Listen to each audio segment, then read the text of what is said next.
Capítulo 1. El polvo de los siglos y el diario olvidado. El olor a harina y papel envejecido saturaba el pequeño apartamento de Elena. No era un olor desagradable, sino el aroma denso de la historia que se había condensado en una caja de cartón, la última herencia tangible de su abuela, que había muerto hace 6 meses sin revelar los secretos que la habían atormentado toda la vida. Solo le había dejado esta caja y la vaga promesa de que la verdad está en el castillo del ministro Rivadavia, enterrada 2 veces. Elena, con sus 25 años y su formación en archivística, trataba las reliquias con la precisión de una forense, buscando hechos concretos, no fantasmas.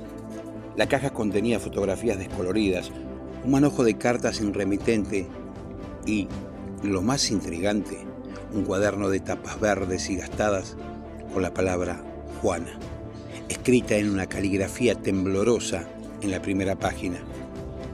El diario de Juana.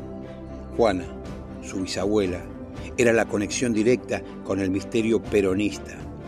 Perseguida, se había esfumado en 1955 tras el golpe militar que derrocó a Perón, dejando a su hija pequeña, la abuela de Elena, al cuidado de parientes lejanos. La historia oficial era un hueco, un silencio incómodo que la familia había llenado con rumores de exilio o, peor, de desaparición forzada. Elena abrió el diario.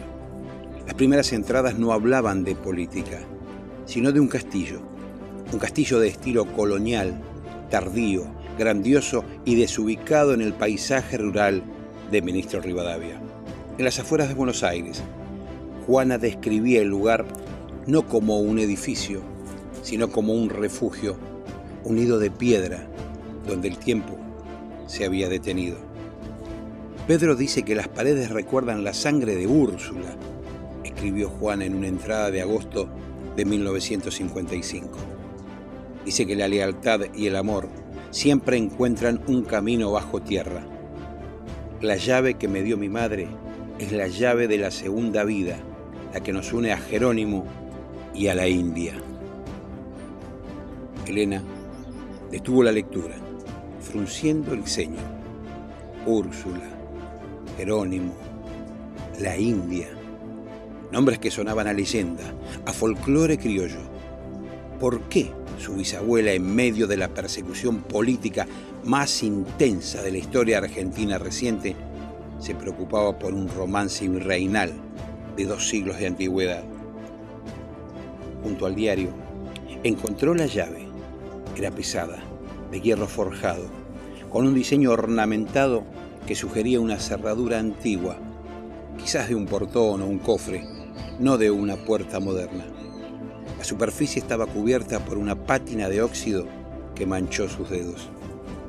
Al día siguiente, Elena condujo hasta Ministro Rivadavia. El castillo, ahora gestionado como un pequeño museo municipal, se alzaba imponente, rodeado de un parque descuidado. Era una mole de piedra ocre, con torres almenadas que parecían más europeas que bonaerenses. Había sido construido a finales del siglo XVIII por orden de Jerónimo, sobrino del virrey Sobremonte, según los folletos turísticos, como una ostentación de poder colonial. Elena pagó la entrada y comenzó su recorrido. Buscaba la bodega, el sótano, cualquier indicio de túneles.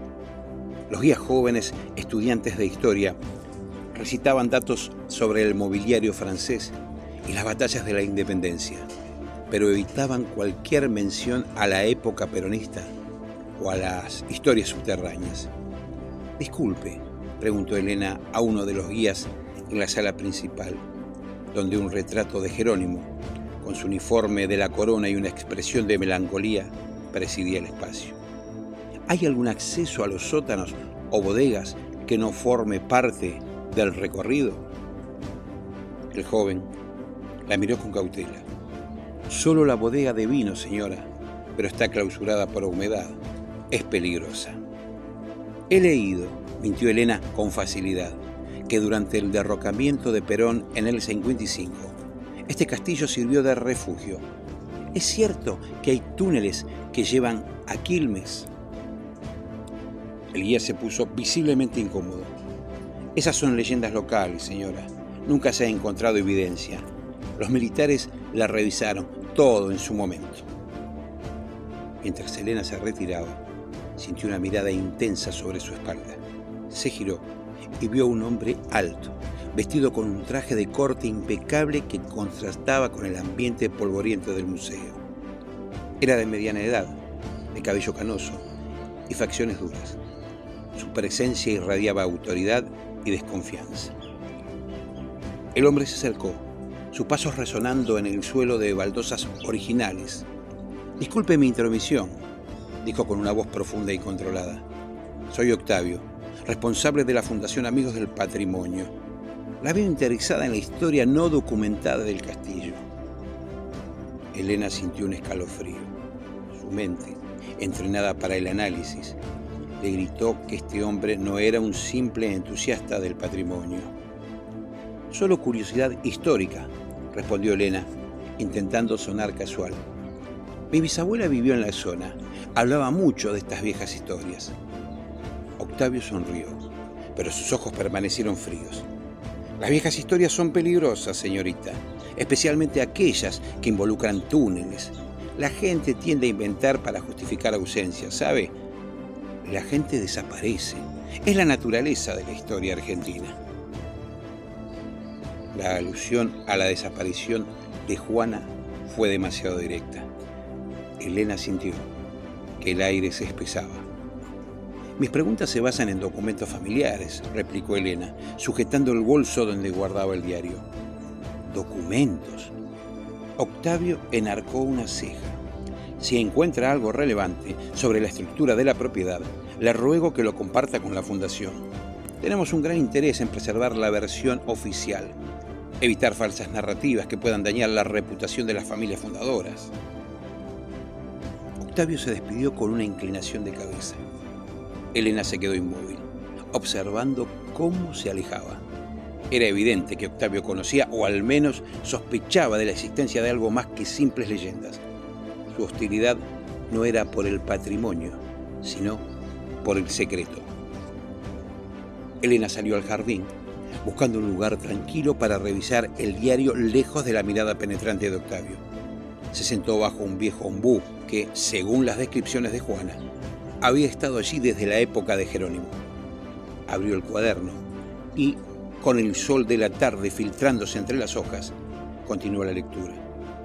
Las entradas de Juana se volvieron más frenéticas a medida que avanzaba el mes de septiembre de 1955.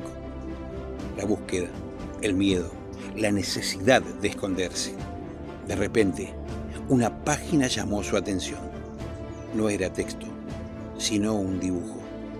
Era un mapa, rudimentario, dibujado a lápiz, con trazos inseguros, pero inconfundiblemente un plano del sótano del castillo de Ministro Rivadavia. Mostraba la bodega principal y, saliendo de una pared marcada con una X, una línea serpenteante que se extendía bajo la tierra. La línea terminaba abruptamente en un círculo con un punto central, etiquetado simplemente como río. Lo crucial era que este mapa no coincidía con el plano que había visto en la entrada del museo. La X marcaba una sección de muro que, en los planos oficiales, era lisa y sólida. El dibujo de Juana no era una fantasía, era una guía. Elena rastreó la línea con el dedo, sintiendo el relieve del grafito. El túnel existía, y si Juana y Pedro lo habían usado, un escape no fue a través de la puerta principal, sino por esta vía subterránea, una herencia oculta del virreinato. La realización la golpeó con la fuerza de una revelación.